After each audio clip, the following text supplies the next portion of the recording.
Hello, good morning, शुभ सकाळ, श्री स्वामी समर्थ. तर सगळ्यांना माहीतच आहे, आता येत्या बुधवारी म्हणजेच 29 जुलै 2026 रोजी गुरुपौर्णिमा आहे. तर गुरुपौर्णिमेच्या दिवशी बऱ्याच जणांना गुरुपद द्यायचे असते. तर अगदी आपल्याला गुरुपद योग्य पद्धतीने कसे द्यायचे हे माहीत नसते. तर आपण गुरुपद देण्यासाठी मंदिरामध्ये जातो. हे बरेच जण, पण ज्यांच्या घराजवळ जे स्वामींचं केंद्र नाहीये किंवा दत्तगुरूंचं मंदिर नाहीये, तर अशांनी गुरुपद कसं द्यायचं, तर आपण गुरुपौर्णिमेच्या दिवशी अतिशय साध्या आणि सोप्या पद्धतीने घरच्या देवघरासमोर बसून आणि हा 2 अक्षरी मंत्र म्हणून किंवा 2 ओळीचा मंत्र बोलून स्वामींना गुरुपद कसं द्यायचं, तर ते मी ह्या छोट्याशा व्हिडिओमध्ये तुमच्यासोबत शेअर करणार आहे. तर व्हिडिओ शेवटपर्यंत पाहायला अजिबात विसरू नका.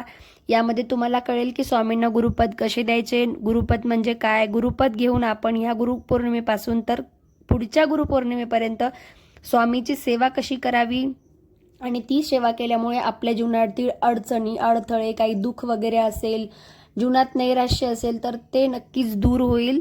तर गुरुपद घेऊन आपण या गुरुपौर्णिमेपासून तर पुढच्या गुरुपौर्णिमेपर्यंत अगदी मनातून स्वामींची सेवा करायची आहे आणि नंतर बघा मग आपल्या जीवनातील अडचणी कशा दूर होतात. अतिशय सोपं आहे आणि महत्त्वाचं म्हणजे गुरुपद घेतल्यानं काय होतं, तर मनाची शांती, आपल्या जीवनातील अडथळे सुद्धा दूर होतात. काही काम रेखाटली असतील किंवा काही कामे होत नसतील, तर ते कामे सुद्धा पूर्ण होतात. तर खूप सोपं आहे. गुरुपद घेतल्यानंतर तुम्हाला काय सेवा करायची हे सुद्धा मी तुमच्यासोबत शेअर करते. तर गुरुपद का घ्यावे किंवा गुरु का करावा, स्वामींना गुरुपद का द्यावे, असा बऱ्याच जणांना प्रश्न पडतो. तर आपल्या जीवनात काही निर्णय घेण्यासाठी आपण ठाम नसतो, तर ते निर्णय ठामपणे घेऊ शकतो एवढी शक्ती आपल्यामध्ये आपले गुरु प्राधान्य करतात किंवा गुरुविषयी जी कृतज्ञता आहे ती आपल्याला गुरूंना साध्य करायची असते. आपल्या आयुष्याला एक दिशा मिळते आणि ही एक सेवा, फक्त गुरुपद घेऊन आपण स्वामींची ही एक सेवा केल्याने, श्री स्वामी समर्थ मंत्राचा फक्त वर्षभर जप केल्याने आपल्या जीवनातल्या बऱ्याचशा गोष्टी सॉल्व्ह होतात. तर सगळ्यात अगोदर आपल्याला काय करायचं आहे, तर दररोजची आपली देवपूजा करून घ्यायची आहे आणि नंतर स्वामींची पूजा करून घ्यायची आहे. जर स्वामीचा फोटो असेल तर फोटोची किंवा मूर्ती असेल तर अजून चांगलं. मूर्तीला तामणामध्ये ठेवायचं आहे. अगोदर स्वच्छ पाण्याने, नंतर पंचामृताने आणि नंतर परत स्वच्छ पाण्याने स्वामींचा अभिषेक करायचा आहे. तर स्वामींच्या मूर्तीला अभिषेक घालते वेळी आपल्याला काय म्हणायचं आहे, कुठलं नामस्मरण करायचं आहे, तर गणपती अथर्व शीर्ष किंवा गणपती श्रोत पुरुष सूक्त म्हणायचं आहे. जर वेळ असेल, शक्य असेल तर 16 वेळा आपल्याला पुरुष सूक्त म्हणायचं आहे आणि 16 वेळा आपल्याला स्त्री सूक्त म्हणायचं आहे आणि फक्त 1 वेळा पौमान सूक्त असं आपल्याला म्हणायचं आहे आणि रामरक्षा सुद्धा आपल्याला त्याबरोबर म्हणायची आहे अभिषेक करते वेळेस.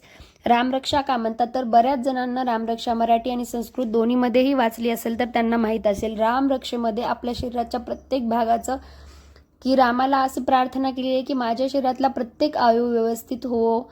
मी सुद्धा रामरक्षा वाचली आहे, तुम्ही सुद्धा नक्की वाचा. त्यामध्ये आपल्या शरीराविषयी बऱ्याचशा गोष्टी आहेत, त्या व्यवस्थित राहण्यासाठी आपण प्रार्थना केलेली आहे. म्हणून रामरक्षा आपल्याला आवर्जून वाचायची आहे, जेणेकरून आपल्याला निरोगी आयुष्य लाभण्यासाठी बराचसा फायदा होतो. म्हणून स्वामींच्या मूर्तीवर आपल्याला अभिषेक करायचा आहे. या सर्व गोष्टी आपल्याला पाठ नसतातच, कारण एवढं पठण तर प्रत्येकाला नसतं. तर आपण फोनवर लावून सुद्धा ह्या गोष्टी करू शकतो. तेलाचा आणि तुपाचा निरंजन आपल्याला लावायचं आहे. तर निरंजन कसा लावायचं हे तर मी तुम्हाला बऱ्याच व्हिडिओमध्ये शेअर केलेलंच आहे. आणि त्यासाठी काय लागतो, तर 1 नारळ लागतो आपल्याला. न सोललेला नारळ पाहिजे, अखंड नारळ पाहिजे. परत त्यावर दक्षिणा ठेवायच्या आहेत आणि फूल ठेवायचं आहे. तर स्वामींचं आवडतं फूल असेल तर अगदी चांगलं, नसेल तर आपण कुठलंही पिवळं फूल घेऊ शकतो, गुलाबाचं फूल घेऊ शकतो. तर कशी घ्यायची, गुरुपद कसं द्यायचं स्वामींना, दोन्ही हातामध्ये आपल्याला ते नारळ पकडायचं आहे आणि अगोदर गुरुर ब्रह्मा गुरुर विष्णू गुरुर्देव महेश्वरा गुरुर साक्षात परब्रह्म तस्मै श्री गुरुवे नमः असं मंत्र म्हणायचं आहे. नंतर अवधूत चिंतन श्री स्वामी समर्थ महाराज की जय म्हणायचं आणि नंतर आपल्याला जी स्वामींना प्रार्थना करायची आहे ती प्रार्थना आपण आपल्या मनाने सुद्धा करू शकतो किंवा तुम्ही असे सुद्धा म्हणू शकतात, श्री स्वामी समर्थ महाराज, तुम्हीच माझी आई, तुम्हीच माझे वडील, तुम्हीच माझे बंधू, तुम्हीच माझे सखा, तुम्ही माझ्यासाठी सर्व काही आहात. स्वामी महाराज, आजपासून तर पुढच्या गुरुपौर्णिमेपर्यंत मी आपल्याला माझे गुरुपद देत आहे. तुम्ही माझा शिष्य म्हणून नक्कीच स्वीकार करावा किंवा स्वीकार करावा असं सुद्धा म्हणू शकतो. स्वामी, तुम्ही मला जे मार्ग दाखवाल तो माझ्यासाठी योग्य आहे. तुम्ही जी मला दिशा दाखवाल ती दिशा माझ्यासाठी योग्य आहे. माझी स्वामी माऊली, तुम्ही कृपाळू, तू दयाळू आणि तू मायाळू आहेस. माझ्या आयुष्यातील योग्य ते वळण दे. ज्या गोष्टी माझ्यासाठी चांगल्या आहेत त्या गोष्टी माझ्याकडून घडू दे. माझ्याकडून कधीच कोणाचं वाईट होऊ देऊ नको. माझ्याकडून नेहमी सत्कर्म घडू दे. स्वामी महाराज, मी अज्ञानी आहे. मला योग्य लोकांची संगत घडू द्या. माझ्या कार्यामध्ये माझी प्रगती होऊ द्या. माझ्या तोंडून मी कधीच कोणाला अपशब्द बोलू नये अशी सद्बुद्धी मला द्या.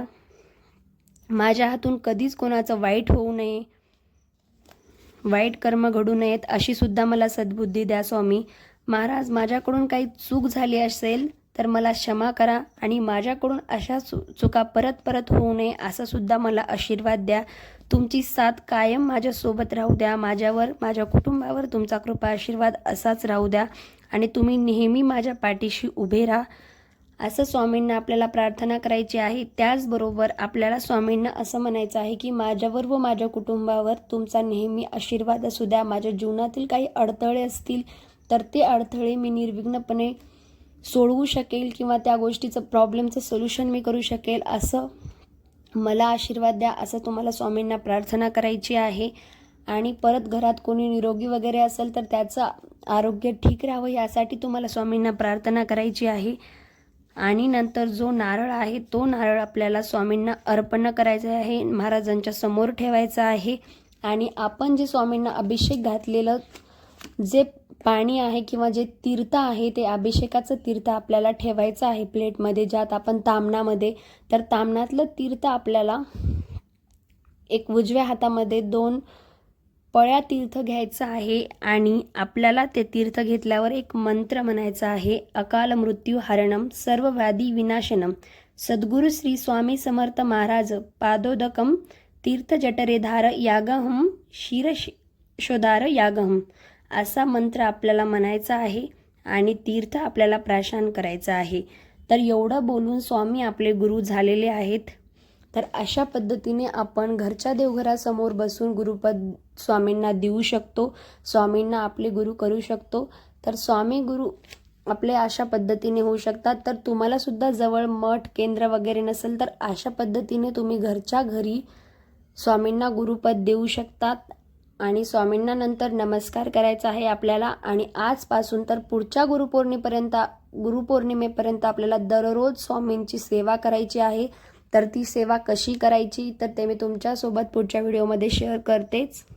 तरीही सुद्धा मी तुम्हाला शॉर्टमध्ये थोडंसं सांगते. ती सेवा करणे हे अतिशय असं काही अवघड नाही. आपल्याला दररोज श्री स्वामी समर्थ या मंत्राचा फक्त जप करायचा आहे. जर शक्य असेल तर 11 माळी जप करायचा, शक्य नसेल तर फक्त 1 माळ जप आपण नक्कीच करू शकतो. तर एवढीशी सेवा आपल्याला वर्षभर स्वामींची करायची आहे. आणि हे गुरुपद आपल्याला प्रत्येक गुरुपौर्णिमेलाच घ्यायला चालतं, एरवी नाही चालत. आणि प्रत्येक गुरुपौर्णिमेला आपल्याला आवर्जून गुरुपद घेणं गरजेचंच आहे. आपण नक्कीच घ्यायलाच लागतं. असं नाही की एकदा गुरुपद घेतलं की वर्षानुवर्ष चालतं, असं काहीसुद्धा नाही आहे. जर आपल्याला मासिक धर्म किंवा काही सूतक वगैरे अडचण नसेल तर प्रत्येक गुरुपौर्णिमेला आपल्याला दरवर्षी अशाच पद्धतीने गुरुपद घ्यायचं आहे, जेणेकरून आपल्या गुरूंचा, स्वामींचा कृपा आशीर्वाद आपल्यावर, आपल्या परिवारावर राहील. आणि नंतर आपल्याला आरती करायची आहे. तर आरतीमध्ये अगोदर आपल्याला गणपती बाप्पाची आरती करायची, नंतर श्री स्वामी समर्थांची कर्पूर आरती, कुलदेवीची आरती आपल्याला करायची आहे आणि स्वामींना नमस्कार करायचा आहे. सर्व देवी देवतांना नमस्कार करायचा आहे. आणि आता वेळ आहे नैवेद्याची, प्रसादाची. तर नैवेद्यामध्ये आपण जे काही पुरणपोळी किंवा स्वामींचा आवडता प्रसाद बेसन लाडू वगैरे बनवून स्वामींना आपण प्रसाद नैवेद्य ठेवू यायचा आहे. घरातील सगळ्यांना प्रसाद द्यायचा आहे. आणि परत स्वामींना एकदा नमस्कार करायचा की स्वामी, हे गुरुपद देण्यामध्ये माझी काही चूक झाली असेल तर मनातून मला माफ करा आणि तुमची सेवा माझ्याकडून जन्मोजन्मी घडत राहावी एवढा मला आशीर्वाद द्या. आय होप तुम्हाला माझा हा छोटासा व्हिडिओ नक्कीच आवडला असेल. व्हिडिओ आवडला असेल तर लाईक, कमेंट, शेअर आणि माझ्या चॅनलला सबस्क्राईब करायला अजिबात विसरू नका. आणखी भेटूयात एका नवीन व्हिडिओसोबत. तोपर्यंत बाय.